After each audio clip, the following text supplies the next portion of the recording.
پھر اگر یہ لوگ عیسیٰ کے بارے میں تم سے جھگڑا کریں اس کے بعد کہ تم کو حقیقت معلوم ہو ہی چکی ہے،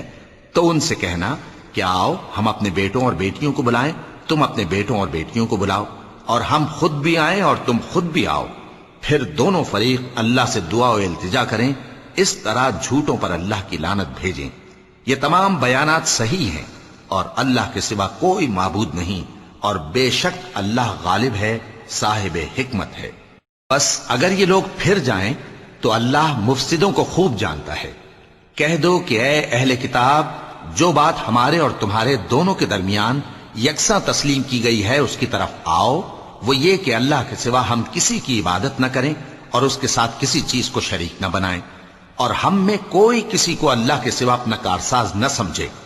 پھر اگر یہ لوگ اس بات کو نہ مانیں تو ان سے کہہ دو کہ تم گواہ رہو کہ ہم اللہ کے فرما بردار ہیں۔ اے اہل کتاب،